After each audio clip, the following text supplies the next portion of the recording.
मेरा यही संदेश होगा कि झारखंड गठन हुए 25 साल हो गया और 25 साल में झारखंडी कौन है इसका पहचान नहीं हो पाया है। तो खतियान आधारित स्थानीय नीति के आधार पर पहचान दिया जाए और खतियान आधारित स्थानीय नीति का जो विधेयक है, इस विधेयक को झारखंड जब से गठन हुआ है तब से लेकर अब तक, चाहे वो अर्जुन मुंडा जी का सरकार हो, रघुवर दास जी का सरकार हो, चाहे हेमंत सोरेन जी का सरकार हो, आजसू बीजेपी कांग्रेस एवं किसी का भी सरकार हो, हर सरकार ने इस विधेयक को सिर्फ भटकाया है, लटकाया है, अटकाया है, जिसके दुष्परिणाम यह हुआ कि झारखंडी युवाओं का रोजगार का अधिकार हनन हो रहा है और अन्य राज्य के युवाओं को लगातार यहाँ नियुक्तियों में नौकरियां दी जा रही है और यह झारखंडियों का पहचान के साथ साथ यह अधिकार है और यह अस्मिता है, इसीलिए इसको तत्काल लागू किया जाए। इस पर बहस करिए ना, पढ़ता है, लिखता है, नहीं लिखता है, ये बाद में बात करेंगे।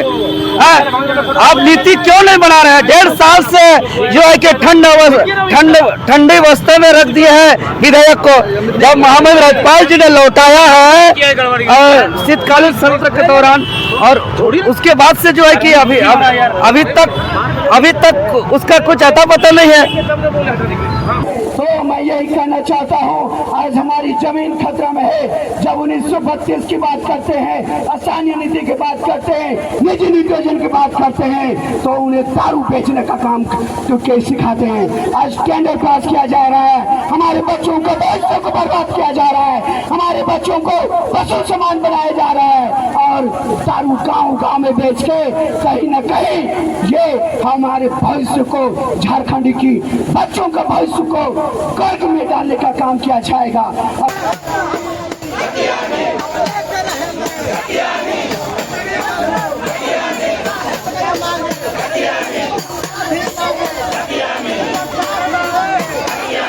और स्थानीय नीति सिर्फ नौकरी का ही मामला नहीं है, यह पहचान की मामला है, यह अस्मिता की मामला है, क्योंकि अलग झारखंड राज्य लंबे समय संघर्ष आंदोलन के परिणाम हुआ है और आंदोलन का आधार यहाँ के शोषण, यहाँ की भाषा, यहाँ की पहचान, यहाँ की संस्कृति को लेकर के है।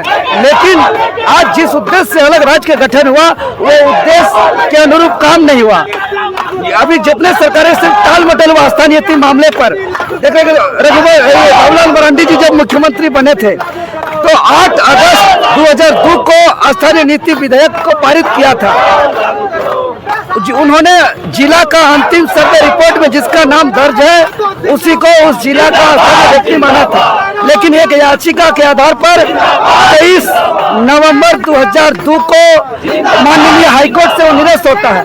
लेकिन बाबूलाल मरांडी जी ने, तत्कालीन सरकार ने इस बार उदासीन रवैया अपनाया, उसमें सीरियस नहीं रहा, उसको लेकर के जो है कि कानूनन लड़ाई नहीं लड़ा, जिसका दुष्परिणाम यह हुआ कि 25 साल तक मामला लटकते रहा, अटकते रहा, भटकते ही रहा। उसके बाद 2010 में जो अर्जुन मुंडा की सरकार बनी तो अर्जुन मुंडा की सरकार में स्थानीय नीति को परिभाषित करने के लिए एक मंत्रिमंडलीय उप समिति बनाया था, जिसका मुख्य संयोजक आजसू पार्टी के सुप्रीमो सुदेश कुमार महतो जी को और अन्य नेता विधायक मंत्री जी को बनाया था। लेकिन वो लोग कोई जवाब नहीं दिया, कोई निर्णय नहीं दिया, वो सरकार गिर गई। फिर 2013 में हेमंत सोरेन के नेतृत्व में सरकार बनती है और वो हेमंत सोरेन के नेतृत्व वाली सरकार भी एक मंत्रिमंडलीय उप समिति का गठन करता है और उस उप समिति में तत्कालीन मंत्री राजेंद्र प्रसाद, स्वर्गीय राजेंद्र प्रसाद सिंह जी को मुख्य संयोजक बनाया था, बंधु तिर्की जी लोग को सदस्य बनाया था। लेकिन वो लोग भी स्थानीय नीति पर कोई अनुशंसा नहीं किया। अंततः रघुवर दास की सरकार ने 2016 में एक स्थानीय नीति बनाया जो झारखंडी जनता के जनभावना के विपरीत, वो कटअप वर्ष 1985 माना, जिसको झारखंडी लोग स्वीकार नहीं किया। अंततः वो भी नहीं चला।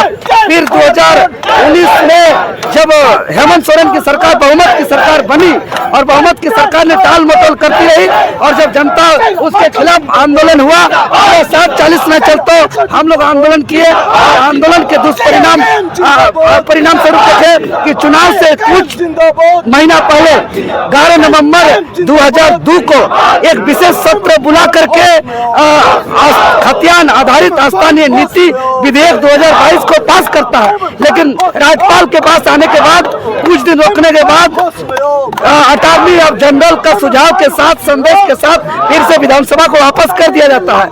लेकिन फिर से वो शीतकालीन सत्र में उसको फिर से पारित किया, लेकिन पारित करने के बाद सरकार अपने पास रखा है, उसको अभी तक राज्यपाल के पास नहीं भेजा है। तो हम यही कहना चाहते हैं कि ये सरकार सीरियस नहीं है, क्योंकि राज्यपाल कोई भी कानून को बनने से रोक नहीं सकता है। कानून बनता कैसे, इसको समझना होगा। कानून को विधानसभा में विधेयक को पास करने के बाद उसको राज्यपाल से मंजूरी का आवश्यकता पड़ता है। लेकिन इतिहास में यह भी देखा गया है, 2 महीना पहले तमिलनाडु की सरकार ने एक विधेयक को पास किया था, 12 विधेयक को, और 12 विधेयक तमिलनाडु के राज्यपाल ने रोक के रखा, 10 को, और 2 को राष्ट्रपति के पास भेजा था। फिर तमिलनाडु की सरकार ने हूबहू बिना संशोधन का फिर से पारित करके भेजा। तब 10 का 10 विधेयक को जब राष्ट्रपति के पास भेजा तो वहाँ की सरकार सुप्रीम कोर्ट गई, तो सुप्रीम कोर्ट ने यह हवाला देते हुए कहा कि कोई भी राज्यपाल किसी विधेयक को बनने से, कानून को बनने से रोक नहीं सकता है, वो कोई राजनीतिक प्रेरित काम नहीं कर सकता है। इसीलिए बिना राज्यपाल के मंजूरी का इतिहास में गवाह